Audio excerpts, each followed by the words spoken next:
Hey friend, welcome back to the show. Before we jump in, the Rise and Flourish Summit is coming up October 25th in Deerfield Beach, Florida at the 5 Elements Day Spa. This is not just another day of self-care. Rise and Flourish 2025 is an immersive soul care experience like no other. My friend Ashley and I created the event that we, as ambitious and busy moms, wanted for ourselves. We'll be learning from the world's top experts on nervous system health, subconscious reprogramming, conscious parenting, and more. Check out the full list of speakers at iriseandflourish.com and register there. Your ticket price includes a day pass to the spa, yummy and healthy snacks, and of course, access to all the workshops and sessions. So come learn and grow in community. I cannot wait to see you at Rise and Flourish 2025. Hi, friend. Welcome back to the show. I'm so happy you're here as always. Today, I want to talk about holistic productivity. And I just want to share some real life things from my world that I do that help me out, that I think are going to help you too. And the first thing that really helps me when I'm deciding how I'm going to be productive in a certain week or month is deciding what is negotiable. So what can I bend on? What can I let go of? And why might I need to? Right? So how do you do this though? How do you decide what's negotiable for me this week? Because it sounds easy, but in practice, what we need to do is really define our values. So if you don't know your values already, what are 2 or 3 things you highly value? And when you know what you value, you can run every single thing on your calendar through your values. Does it align with one of your values? So pick your top 3 values today. Maybe it's family, balance, health, money, freedom, flow, creativity, art, fun, sensuality. There's so many more that I could list, but pick 3 of those that I said, or just Google really quick, what are some examples of values, and pick 3 that align with the person you are today. And when you run everything on your calendar, everything on your to-do list, everything that you're debating doing, plans that you're making for next month or next year even, when you run those things through this list first, it's like a filter.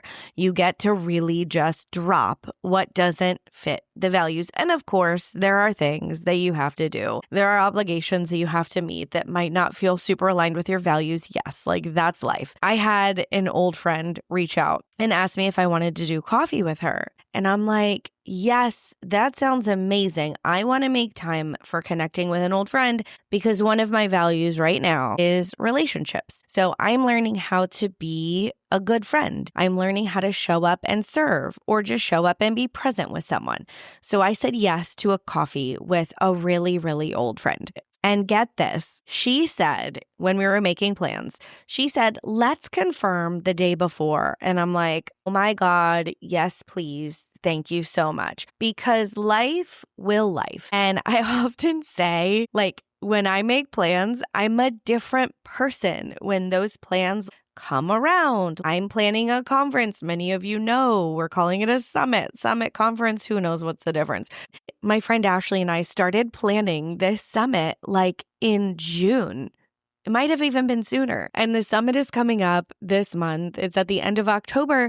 And I'm like, oh my God, I'm fundamentally a different person now than when I started to plan this summit with my friend Ashley.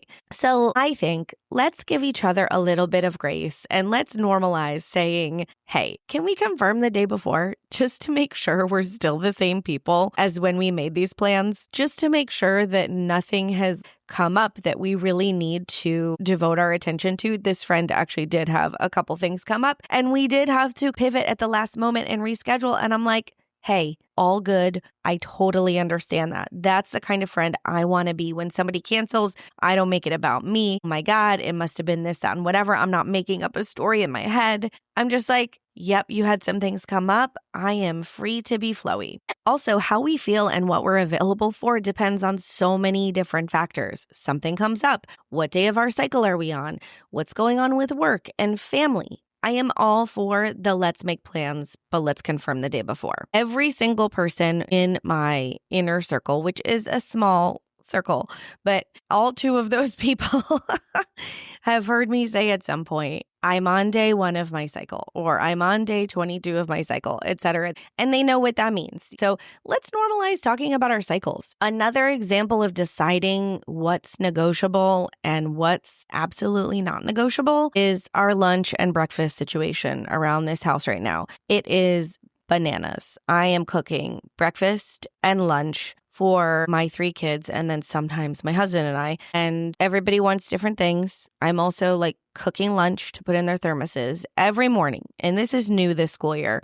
In the past, I have been a night before lunch packer. And this year I've decided, because of a number of different things, that's a different episode, that I'm going to make home cooked meals every morning. Let's just say it's bananas. And I am like a sous chef and a line chef and a head chef all in one. And I've got a lot of different plates in the air, no pun intended. So why am I doing this? It's because I value what they're eating. It's because I value getting high quality food into them at breakfast and lunch. And so I choose on purpose, yes, on purpose. Like I choose to have crazy, wild mornings in the kitchen. And oftentimes I spend like 30 to 45 minutes cleaning the kitchen after my kids leave or after drop off. And some of you might be like, oh my God, that's insane. And listen, I get it. If that sounds totally crazy to you, that's fine. It might not be on your values list. Maybe it is. I don't know. Maybe you're more efficient at it than me, which is great. Either way. So that's another example of really like filtering everything I do. And that's like something I do 5 days a week, right?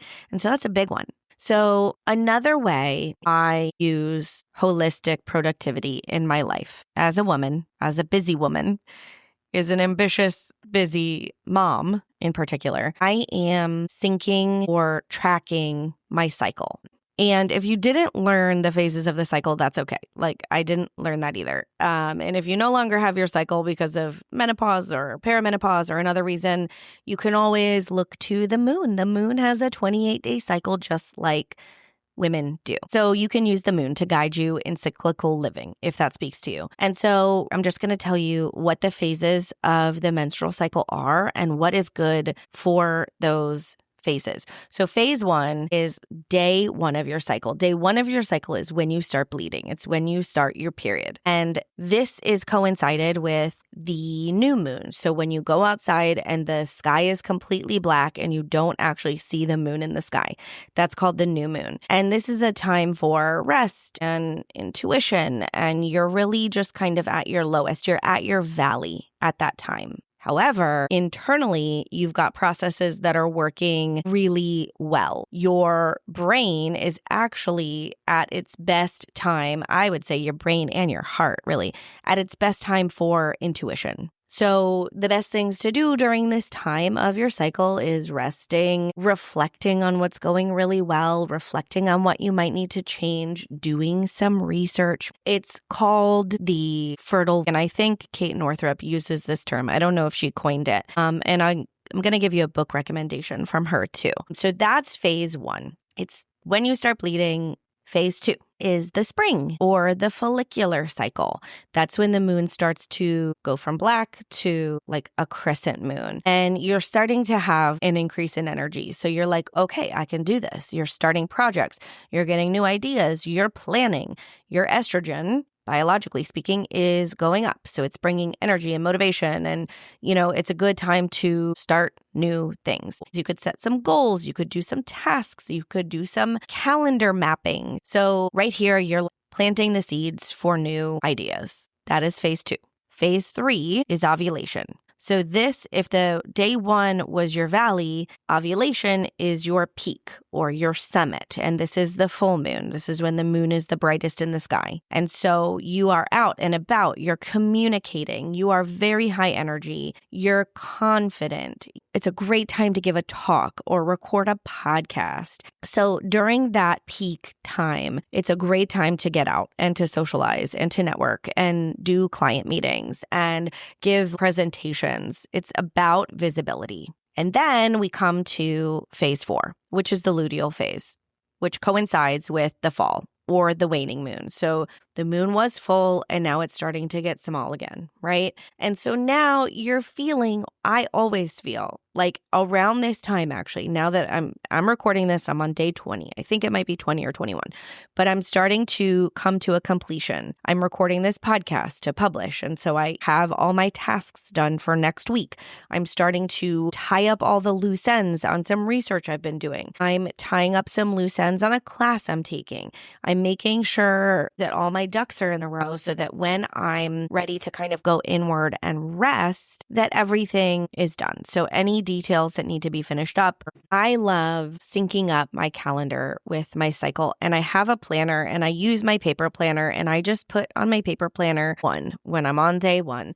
And then I can remember that, which usually, honestly, I don't. Like, I don't really remember. I have to go back through and look at my calendar and count to see what day I'm on. Because sometimes I'll be feeling a certain way internally and I'm like, what's going on here? And then I'll reflect back. Okay, what day am I on? What's this time good for? It does help me harness the certain energy that I'm in, especially during that middle of the month. So if we're talking productivity, if we're talking getting things done, it's that middle of the month time that is so valuable for you to plan your things around. So this brings me to another holistic productivity tip that I use in my life, and that is batching tasks. If you look at my Calendly, you can see during that 10-day period where I have a ton of time slots open. And then around that, it's like nothing's really open.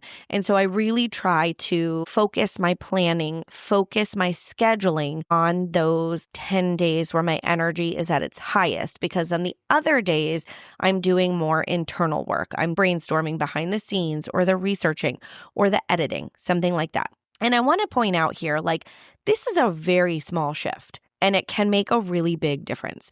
Just paying attention to your internal world, paying attention to where your energy might be leaking. That's a really, really big cue of what do I want to spend my time doing? Like, how do you feel when you spend time with certain people? How do you feel when you visit certain places? I know when I was younger, I used to love going to concerts and events with a ton of people. And now, like, I really can't do that unless it's like a very special circumstance or a performer that I really love or something like that. But I really don't go to many places that have a whole lot of people. And I'm kind of sensitive like that, which I didn't realize earlier in my life, which led me to abusing alcohol and various other substances because Did you know that the number of podcast listeners globally is expected to hit nearly 652 million by 2027? If you're somebody who's growing your personal brand, an aspiring entrepreneur, or if you just have an impactful message that you want to share with the world, podcasting is the way to go.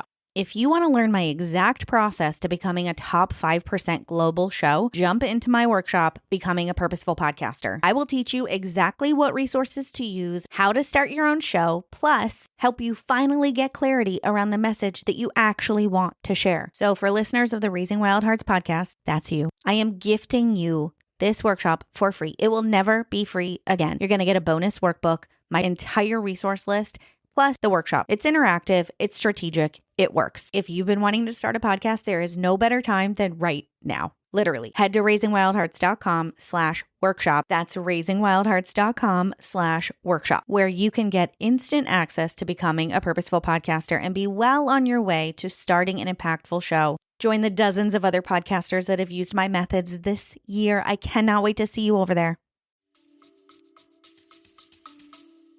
I was feeling the energy of so many people around me, and it would make me crawl out of my skin. And so I had to numb. These are just the little things that if we pay attention to our inner world, they can really, really give us cues for, is this thing good for me? Is this person good for me? Is this place good for me? What lights you up? What's draining your energy? You have to be paying attention to your possible energy leaks. And then on the flip side, what leaves you feeling just like so lit up? And some of the really small things I do on a daily basis, I get sunshine in the morning. in my eyes. It's so good for our sleep. It's so good for our circadian rhythm to go outside without sunglasses and look at the rising sun. If you're not near the coast, it's okay. Just go outside, look at the sun through the trees. Like, you don't need to sun gaze or anything. It's just being outside, even if it's raining out, just being outside in that light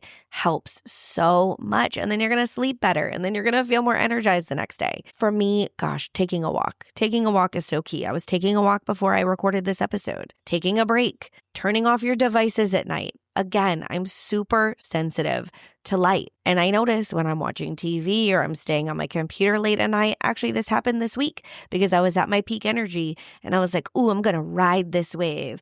And I decided, even though I know that it doesn't feel good for me, I decided to stay on my computer a couple nights in a row. And I didn't sleep well. I was fighting a cold and the cold really super lingered and I was dragging all week. And I really tried to give myself grace on those days. I tried to block off some things. I leaned on my partner for more support. One morning he looked at me, he's like, what do you need from me? And I was like, I need you to treat me like a newborn baby. And he's like, goo goo gaga. I'm like, no, like seriously. So he made me laugh, which was helpful. But I was like, I am an infant right now. I haven't slept well in multiple days in a row. Like, I just need so much support. And so if you're in the situation where you can ask for support, whether that's at work or at home, like really ask for it. Give yourself grace. Learn how to ask for help, especially if those days when you're dragging and you don't sleep well, if you're on the latter part of your cycle, when your energy is waning. It's all connected. So another thing you can do to keep track of your cycle too, I want to mention here, is you can use your Google Calendar or your iPhone calendar and just put an event in there day one. So that way you can kind of go back and reference on those days that you are dragging. Are you dragging extra because you're in your last week of your cycle? Maybe. So more ideas for batching. I batch my podcast interviews. You could batch your food prep. You could batch a creative planning day. If you're a writer, you could batch your blog on those days. Client meeting batch day, house cleaning batch day. Think of being able to load your calendar in the middle of the month. And all of this being said, when we talk about being productive, I really, really want you to remember, and this is being said without judgment, I promise, because it's been something that I've had to work through myself and give myself a ton of grace on. And so I am saying this with so much grace, and I hope you can receive it with so much grace. When we talk about being productive, I really want you to remember one of the most productive things that really doesn't feel like it's productive, and that is building and growing the relationships in your home and connecting with the people who you love to hopefully be building a foundation of a lifelong relationship with those people. And so I have to remember, for me, what that means is witnessing the tantrums, allowing my tween to whine, listening to my toddler tell me a story that I've heard 65 billion times. We have to remember all these little things become the big things. The little things become the big things. And so while raising a family, while being a mother doesn't feel like it's productive, those are the tasks. Those are the things that I like to call chopping wood and carrying water. Those are the things that we continue to do. We continually, consistently go inward and decide, how am I going to show up in this moment and this moment and this moment? We have probably thousands of times a day, right? To decide, are we going to show up calm? Are we going to show up patient? And side note, are we going to nail it every single time? No, absolutely not. We're not going to nail it every single time. But the more we practice showing up calm, the more we practice showing up loving, the better we get. So I'm in a book club right now for The Anxious Generation by Jonathan Haidt. It's been on the bestseller list for a number of weeks. I think it's still there. It's a really good read. I dove into his work a while back. I've talked about tech a little bit on this show. And so I'm in a book club at a church. The leader of the book club, who also happens to be the pastor at this church, brought out 2 jars with marbles in them. And one of the jars visibly was like pretty full. And then one of them was like kind of looking empty. Maybe there was like a fourth of the marbles left. And he holds these 2 marble jars up And we're all looking around at each other like, oh my God, what's this going to be? And each marble in the jar represented a week of his child's life in his house. So from age 0, right, from newborn baby to, let's say, like 18, and a kid is, supposedly supposed to leave the house and go to college. Each of those marbles was a week of that kid's life. And he has 3 kids. And he goes, I bet you're thinking, because he has 1 kid in high school, I bet you're thinking that this marble jar with this really kind of empty second jar over here, I bet you're thinking that this represents my oldest kid.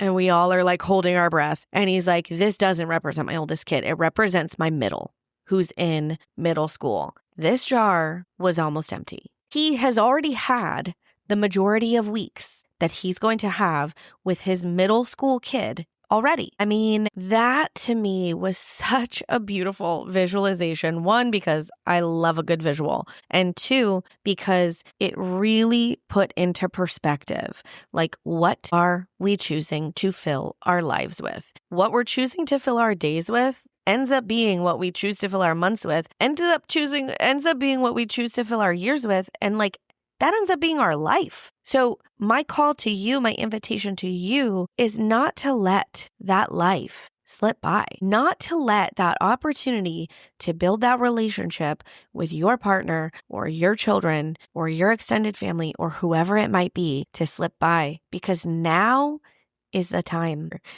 There is just the present moment. This is what mindfulness is. I think this word mindfulness gets thrown around a lot, and I think we try to understand, how can we be more mindful? What's something we can do to be mindful? And I just want to call myself out publicly, right? And I want to give you an invitation that mindfulness happens in the messy moments of life, while you're witnessing the tantrum, while you're on your way to drop off and it's been a hard morning, while you have an argument with your husband while you're making the bed. This was me this morning. It actually wasn't an argument. It was just a quick back and forth that really got me feeling internally like a little off center. And we made the bed together. We had this conversation. He was like, okay, I'm going to, head to my office and do my work. And I was like, okay, I'm going to head to my office and do my work. And I was off center. And I had the choice in that moment to grind my gears. I don't remember what that's from, but I had the choice of whether I wanted to grind my gears and think about how he's so wrong or think about why I'm so right. No, I decided to go outside, to look at the sunshine, to start doing some brainstorming, actually, for this specific episode and a couple others that are coming up, and to really dive into what I wanted to do that day. And so it was there. And then it was gone. And that's what mindfulness is. It's an opportunity in all of those moments to show up and to be aware of your internal state. And so what does this all have to do with productivity? Everything. Because if we are constantly beating ourselves up, or if we are constantly picking fights, or if we are just feeling like we're not getting enough done in the day and we're choosing to feel overwhelmed. Yes, I said choosing. If we're choosing to feel overwhelmed, we're not going to be at our highest and best, guys. We're just not. And so I want us to frame this conversation in a way that helps us be aware of our internal experience as we show up to, yes, do the things we need to do in a day, do the things we want to do in a day, and then that ultimately creates our life. I really love that you were here for this conversation with me. It's something that has been on my mind and my heart for a while. I'm so happy to share it with you framed in this way, and I hope it made you think a little bit different about productivity and how to check off the boxes on your to-do list. I hope it made you come to the table being able to shift a few small things and ultimately getting more productivity out of that, being more efficient from those things. These are ways that in my real life, I have tried and tested. And so if you do one of these things or all of these things, find me on Instagram and tell me what you loved. Tell me what worked for you. And hey, tell me something that I didn't share today, because I'm sure that this is not an all-encompassing conversation about holistic productivity. So tell me if you have a holistic productivity in your life that you use that has helped you to show up for the people that you love with more grace. Tell me, because I'd love to hear it. I know that if you're a working mom or if you're a stay-at-home mom or any sort of busy, ambitious entrepreneur or any of it, like I know that the exhaustion or hopefully not, but the burnout or the weight of the world can feel like it's on your shoulders. Like I know that in certain seasons, those feelings are so real and they're so valid. And I just wonder what would happen if you loved yourself completely and wholly through those seasons. The really busy, productive seasons, the seasons where we harvest and we celebrate success and we hit the goals, like those seasons too. And also the seasons when we're at our valley and we're really low energy and we have to reach out for help. I really wonder what would happen if you loved yourself fully and completely throughout every season. And just a reminder here, it doesn't need to be perfect. It's never going to be perfect. A great resource to learn more about cyclical living that I love, especially if you're an ambitious woman and a busy mom like me, is Kate Northrup's book, Do Less, A Revolutionary Approach to Time and Energy Management for Ambitious Women. It's on my personal book list. It is one of my favorite books. The way that she talks about cycle tracking and harnessing our energy during our 28-day cycles as women is completely revolutionary. And it changed the way I worked and lived and mothered and everything. And this is just one of the many, many, many books on my list. I have made you a book list that I've been compiling for 2+ years. It has nearly every guest recommendation on it, every guest from the Raising Wild Hearts podcast, plus, of course, some of my favorite books and a couple hidden gems too. So if you're a book lover like me and you need some inspiration, grab the book list. If you haven't already, I categorized it so you can just go to the section that you're needing now and pick out your next great read there. Some of the categories I included are holistic success, health and wellness, feminine leadership, aligned business, conscious parenting, and so much more. You can get the book list by heading to raisingwildhearts.com and becoming an insider. I send out weekly Wednesday little inspirational love notes that I like to call Wise Wednesday. And so I send out my email on those days and I usually do a podcast recommendation and then just an inspirational note. So if you're not on my mailing list yet, if you don't have the book list yet, go to raisingwildhearts.com and get it there. And until next time, guys, go love someone well.